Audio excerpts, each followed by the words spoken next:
आप व्यापम के जो भी एग्जाम है इन फ्यूचर सभी एग्जामों को आप यहां से पढ़ के दे सकते हैं। ठीक है, देखिए ज्यादा बातें ना करते हुए अपन मेन मुद्दे की बात करते हैं। ठीक है, देखिए आज मध्य प्रदेश की सीरीज हम स्टार्ट करने वाले हैं और मध्य प्रदेश का आज पहला लेक्चर है। ठीक है, देखिए ये आप लोगों के सामने मध्य प्रदेश का मैप आपको नजर आ रहा है। ठीक है, देखिए ये जो मैप है ये फिजिकल मैप है। कौन सा मैप है? फिजिकल। अगर हम इस फिजिकल मैप में आपसे बात करें, देखिए तो सबसे पहले मध्य प्रदेश का एरिया क्या है। ठीक है, देखिए मध्य प्रदेश का क्षेत्रफल, तो मध्य प्रदेश का क्षेत्रफल कितना है? 308252 किलोमीटर। ठीक है, सबसे पहले तो आपको यह पता होना चाहिए कि मध्य प्रदेश का जो एरिया है, क्षेत्रफल है, वो कितना है?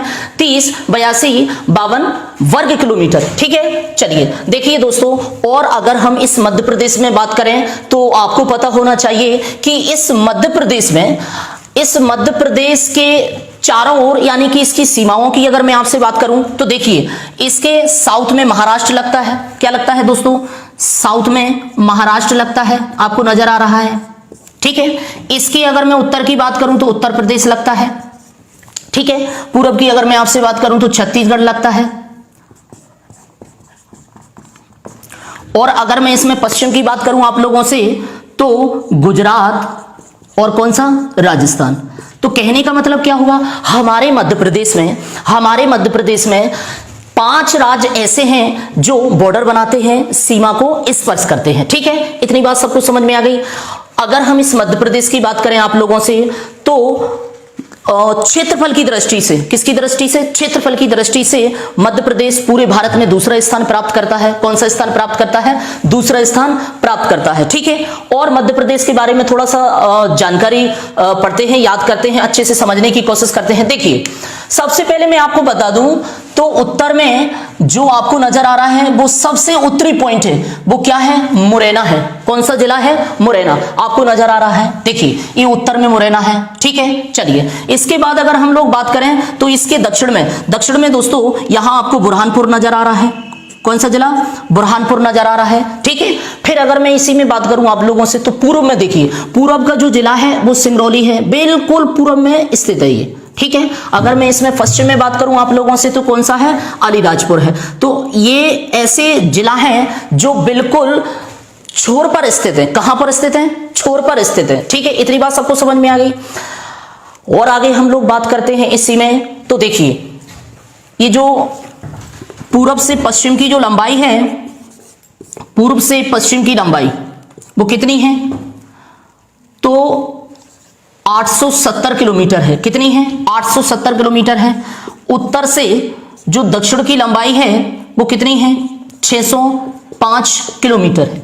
ठीक है, देखिए फिर से समझिए मेरे कहने का मतलब क्या है। मेरे कहने का मतलब है कि पूरब से यानी कि सिंगरौली से और यहां अलीराजपुर, अगर मैं ऐसे इसकी लंबाई को नापूंगा तो कितनी निकलेगी? 870 किलोमीटर। ठीक है, अगर मैं इस उत्तरी पॉइंट यानी कि मुरैना से और बुरहानपुर की दूरी नापूंगा तो मुझे कितना नजर आएगी? 605 किलोमीटर। ठीक है, और बात करते हैं इसी मध्य प्रदेश में, तो मैं आपको बता दूं मध्य प्रदेश का जो नक्शा है, मध्य प्रदेश का जो एरिया है वो आयताकार है। कैसा है? आयताकार है। ठीक है, इतनी बात सबको समझ में आ गई। और बात करते हैं इसी मध्य प्रदेश में, सबसे पहले मैं आपसे बात करता हूं कि इस मध्य प्रदेश के उत्तरी पॉइंट पे, और उत्तरी पॉइंट आपको कौन सा मिलेगा? मुरैना मिलेगा। तो मुरैना में जो डिग्री बनती है वो बनती है 26 डिग्री 30, और इसे हम लोग क्या बोलते हैं? उत्तरी अक्षांश बोलते हैं। क्या बोलते हैं हम इसे? उत्तरी अक्षांश बोलते हैं। कितनी बनेगी? तो यहां से सभी लोग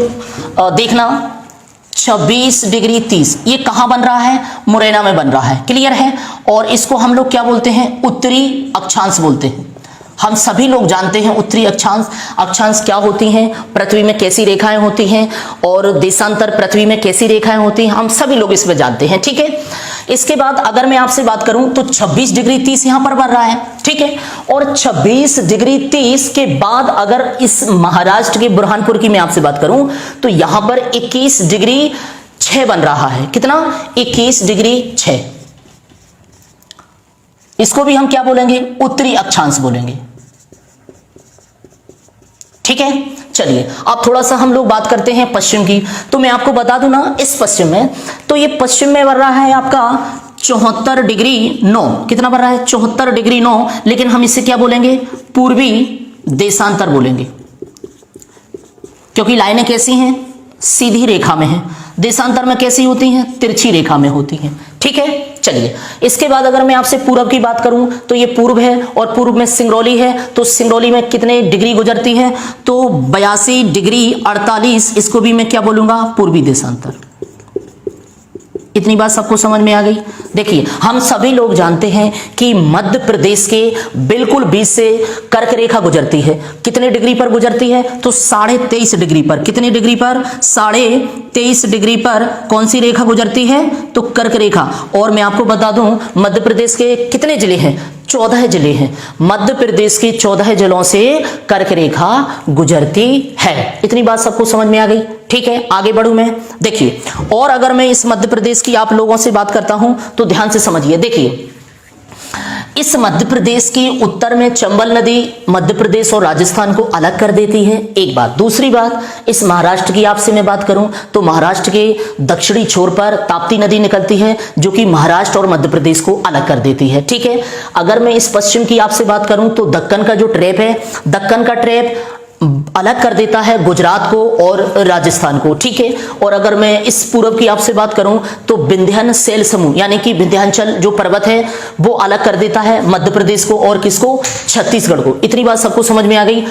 देखिए इसी में हम लोग और आगे बात करते हैं तो आपको पता होना चाहिए आपके भारत से IST का जो समय गुजरता है वो 82.5 डिग्री से गुजरता है। कितने राज्यों से होकर गुजर रहा है, हम सभी लोगों को मालूम है कि 5 राज्यों से होकर गुजरता है, जिसमें आप सभी को याद होना चाहिए सबसे पहले उत्तर प्रदेश आता है, उसके बाद मध्य प्रदेश आता है, छत्तीसगढ़ आता है, और उसके बाद कौन सा आता है, उड़ीसा आता है, फिर उसके बाद कौन सा आता है, आंध्र प्रदेश आता है। ठीक है, इतनी बात सबको समझ में आ गई। चूंकि हम रहने वाले मध्य प्रदेश के हैं, पेपर हमको मध्य प्रदेश में देना है, तो सबसे पहले हम मध्य प्रदेश की बात करते हैं। तो अगर हम मध्य प्रदेश में बात करेंगे तो जो सिंगरौली है वो सिंगरौली से 82.5 डिग्री गुजर रहा है, और केवल मध्य प्रदेश का एक ही जिला है सिंगरौली, जहां से कितने डिग्री होकर गुजर रहा है, 82.5 डिग्री। चूंकि मध्य प्रदेश की हम चर्चा कर रहे हैं, चूंकि काय की चर्चा कर रहे हैं, मध्य प्रदेश की चर्चा कर रहे हैं। देखिए बहुत सारी चीजें हैं मध्य प्रदेश में समझने के लिए, क्योंकि पेपर जो होगा वो मध्य प्रदेश से रिलेटिव होगा, क्योंकि व्यापम जितने भी एग्जाम कंडक्ट करवाता है उसमें मध्य प्रदेश का पोर्शन क्या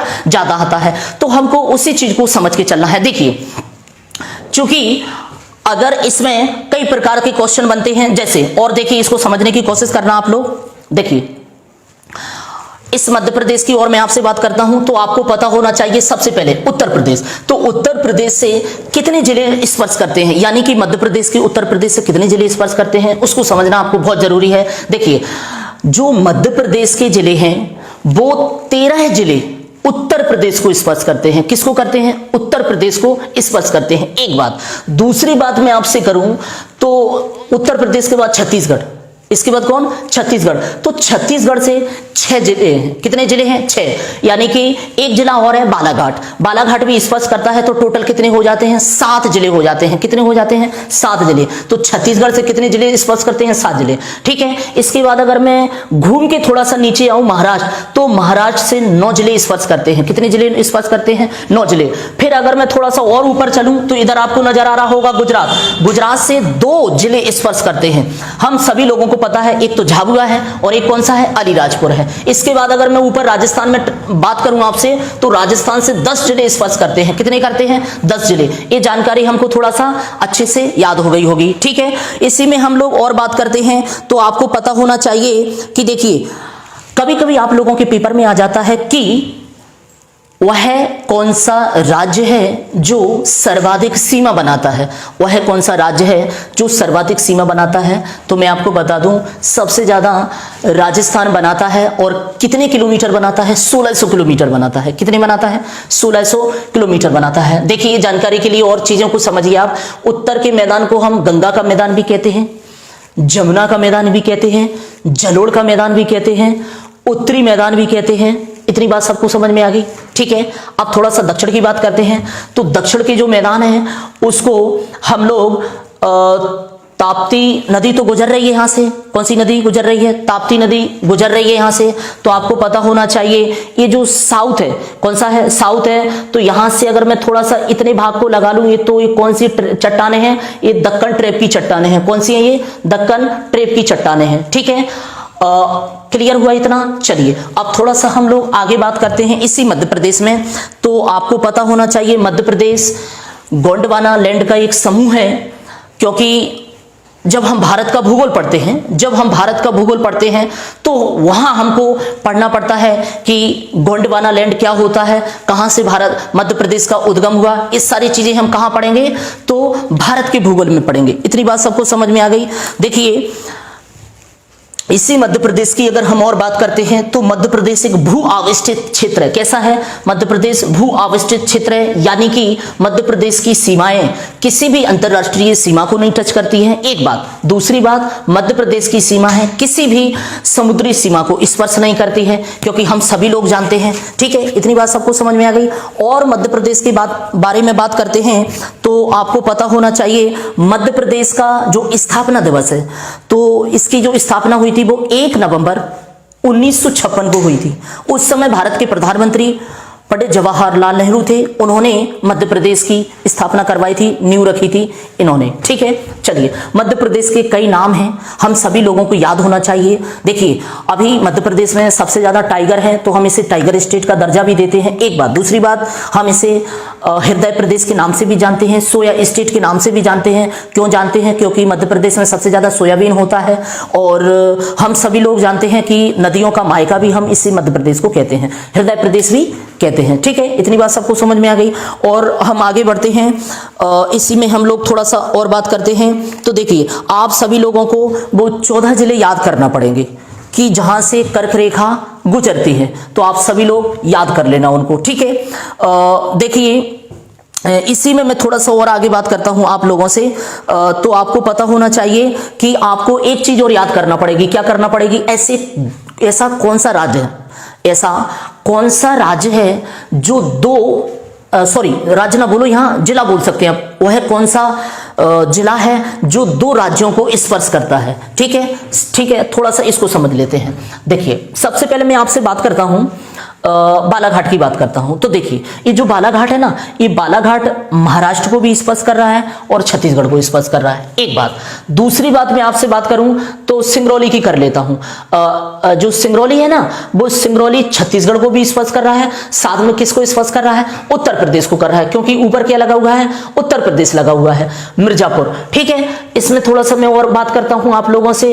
तो इधर अलीराजपुर के बारे में बात कर लेते हैं। जो अलीराजपुर है ना, वो देखिए आपको पता होना चाहिए गुजरात को तो स्पर्श कर ही रहा है, कर रहा है कि नहीं कर रहा है? अच्छा, अलीराजपुर तो गुजरात को स्पर्श कर रहा है, साथ में किसको कर रहा है? आपको बता दूं ना मैं, ये राजस्थान को कर रहा है। किसको कर रहा है? राजस्थान को। आप थोड़ा सा झाबुआ को भी ले लो, झाबुआ दोनों को, ये अलीराजपुर स्पर्श रूप से नहीं करता है, झाबुआ करता है। झाबुआ में अगर मैं बात करूं तो देखो राजस्थान की सीमा बना रहा है और गुजरात की सीमा बना। तो आप यहाँ अलीराजपुर को ना लो, यहाँ पर किसको ले लो? आप झाबुआ को ले लो, क्योंकि झाबुआ हमको क्लियर मैप में नजर आ रहा है। देखिए हम बिल्कुल मैप के आंकड़ों के अनुसार आपको बता रहे हैं, अपने मन से कुछ भी नहीं बता रहे हैं, याद रखना। ठीक है, थोड़ी सी जानकारी और है मध्य प्रदेश के बारे में। मध्य प्रदेश आपको पता होना चाहिए कि क्षेत्रफल की दृष्टि से तो मैंने आपको बता ही दिया है। दूसरा स्थान है क्षेत्रफल की दृष्टि से, तो पहला स्थान किसका है? राजस्थान का है। और तीसरा स्थान किसका है? तो हम सभी लोग जानते हैं कि तीसरा जो स्थान है वो महाराष्ट्र का है। किसका है? महाराष्ट्र का है तीसरा स्थान। इतनी बात सबको समझ में आ गई? चलिए देखिए कई बार पेपर में एक क्वेश्चन आएगा आप लोगों से कि बताइए भारत के कुल क्षेत्रफल का मध्य प्रदेश का कितना भाग है? तो आप इसको बताना 9.38%। ठीक है, तो थोड़ी सी ये जानकारी है मध्य प्रदेश के बारे में। आज से हमने क्लास को स्टार्ट कर दिया है, आप लोगों को डेली प्रतिदिन आपको वीडियो मिलेगी, एक मध्य प्रदेश की मिलेगी और आपको मैथ की शानदार ट्रिकें को भी देखने को मिलेंगी। इसी में आपको जीएस की ट्रिकें देखने को मिलेंगी। और हाँ, कई लोगों की ऐसी डिमांड है कि सर हिंदी पढ़ाइए, हिंदी पढ़ाइए, तो मैं आप लोगों के लिए हिंदी भी जल्द ही लेके आऊंगा, क्योंकि मेरे पास थोड़ा सा सीमित समय नहीं है, हम सभी लोग समझ सकते हैं। तो आप भी मेरे साथ थोड़ा सा कोऑपरेट कीजिए और मैं भी आपके साथ कोऑपरेट करता हूं। तो आज के लिए इतना ही। जय हिंद, जय भारत।